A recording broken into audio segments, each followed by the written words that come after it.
Pemirsa, Pengurus Besar Nahdlatul Ulama atau PBNU memastikan rotasi pada struktur tanfiziyah yang dilakukan Yahya Khalil Stakuf atau Gus Yahya tidak berlaku. Rois Am Kiai Haji Miftahul Akhyar menjelaskan bahwa Gus Yahya tidak lagi menjabat sebagai Ketua Umum PBNU sejak Rabu 26 November 2025. Dengan tidak lagi menjabat sebagai Ketua Umum PBNU, Rois Am Kiai Haji Miftahul Akhyar menegaskan keputusan yang diterbitkan oleh Gus Yahya dianggap tidak sah, seperti pergantian Sekjen Gus Ipul kepada Amin Said Husni dan posisi Bendahara Umum dari Gus Van Arif kepada Sumantri. Terhitung sejak 26 November, menurut Kiai Haji Miftahul Akhyar, kewenangan Gus Yahya sebagai Ketua Umum juga diambil alih oleh Rois Am. Tim pencari fakta dibentuk untuk menelusuri berbagai informasi yang berkembang di media. Rois Am mengingatkan kepada seluruh Nahdliyin tentang nilai kitoh Nahdlatul Ulama dan mengedepankan kepentingan bersama. Telah mencermati dinamika di masyarakat, termasuk berbagai informasi dan opini di media arus utama dan media sosial, kami memberikan perhatian secara khusus. Selanjutnya, untuk mendapatkan kesahihan dari berbagai informasi tersebut, kami akan menugaskan tim pencari fakta untuk melakukan investigasi secara utuh dan mendalam terhadap berbagai informasi yang berkembang di tengah-tengah masyarakat. Rois Am PBNU Miftahul Akhyar menyatakan Yahya Khalil Stakuf sudah tidak menjabat sebagai Ketua Umum sejak 26 November 2025 dan kini kendali PBNU berada di tangan Rois Am.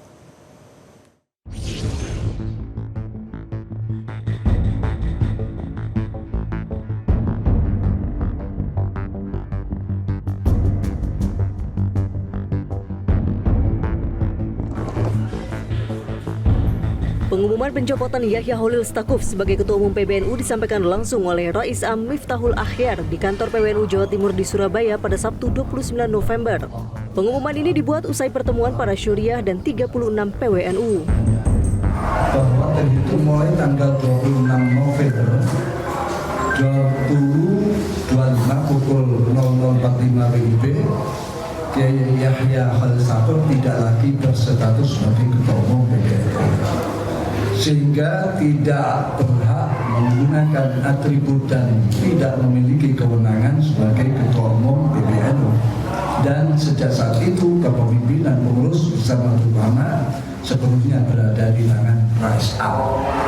Dua-dua bahwa latar belakang dan dasar pertimbangan sebagaimana disebutkan dalam risalah rapat harian Syuriah PBNU adalah benar-benar sesuai dengan fakta dan kondisi sebenarnya, serta tidak terdapat motif ataupun latar belakang lain selain daripada yang tercantum di dalam risalah rapat. 3. Bahwa untuk memastikan berjalannya roda organisasi secara normal, maka akan dilaksanakan rapat pleno atau muktamar dalam waktu segera. Ketua Umum Partai Kebangkitan Bangsa Muhaimin Iskandar turut angkat suara soal konflik di tubuh PBNU. Muhaimin mengaku turut prihatin dan meminta masyarakat menunggu hasil akhirnya. Ya, kita tunggu aja. Kita prihatin ya, ada peristiwa semacam ini. Kita prihatin dan saya yakin warga NU semuanya merasa sedih. Warga NU merasa kok begini. Nanti kita tunggu saja. Yahya Khalil Stakuf menyebut tidak ada jalan lain untuk menyelesaikan polemik kepemimpinan PBNU selain muktamar. Di sisi lain, rapat harian Syuriah PBNU sebelumnya memuat poin-poin yang pada intinya meminta Yahya untuk mundur dari jabatan Ketua Umum PBNU. Alasannya terkait dengan aktivitas Zionisme dan tata kelola keuangan PBNU.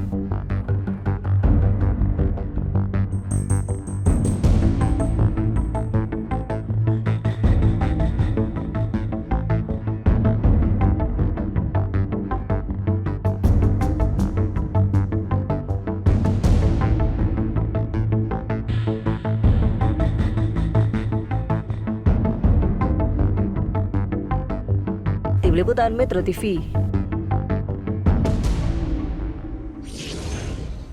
Pemirsa, gejolak di internal PBNU justru semakin memanas. Penolakan Yahya Khalil Stakuf atau Gus Yahya untuk mundur dari Ketua Umum ditegaskan kembali oleh Rois Am Kiai Haji Miftahul Ahyar di Surabaya pada pekan lalu. Drama pun berlanjut dengan mutasi Sekjen Saifullah Yusuf. Lalu benarkah tidak ada kata islah atau mempercepat muktamar bisa menjadi solusi? Kita akan membahasnya bersama dengan Guru Besar Ilmu Politik UIN Jakarta, Profesor Burhanuddin Muhtadi. Selamat malam, Prof. Burhan. Malam, Eva.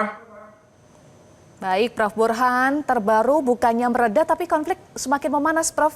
Ada saling copot sampai desakan muktamar. Apakah menurut Anda muktamar atau muktamar luar biasa akan terselenggara dalam waktu dekat?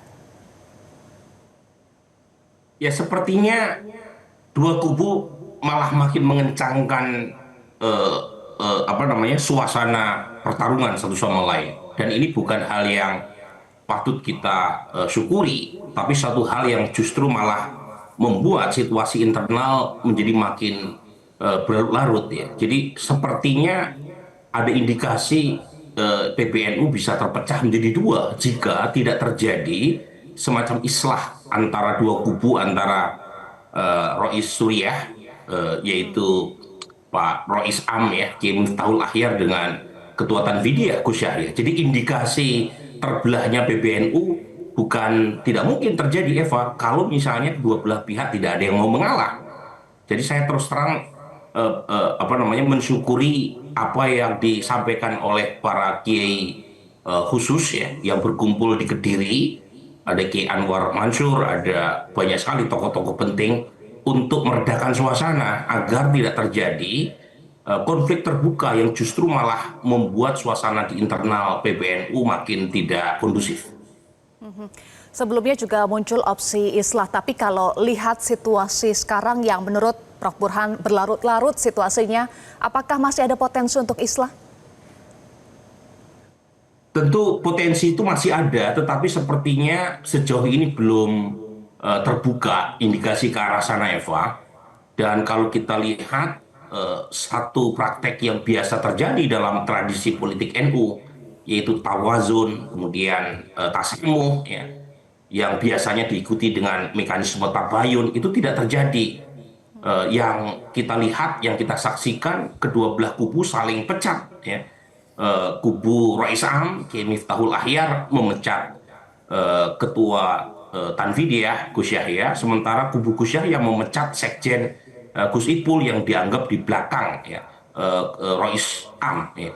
Jadi ini satu hal yang tidak baik, ya, apalagi bagaimanapun NU adalah aset bangsa ini.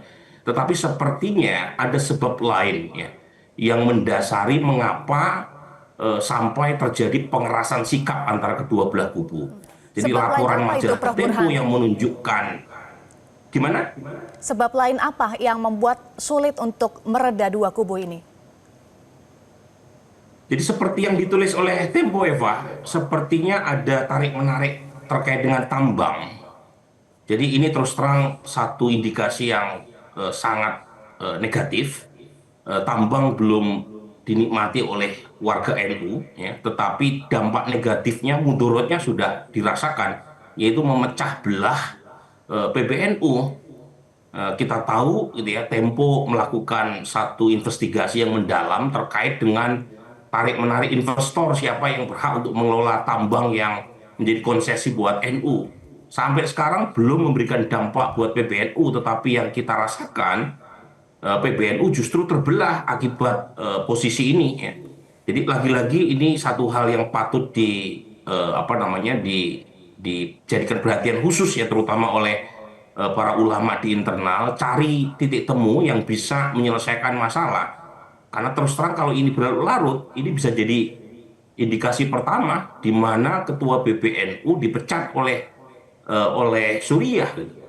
Kita tahu memang Kiai Miftahul Ahyar waktu di Jawa Timur pernah memecat Ali Mahsan Musa. Ya. Pada waktu itu beliau dianggap berpolitik praktis dengan maju sebagai salah satu kontestan di Pilkada Jawa Timur.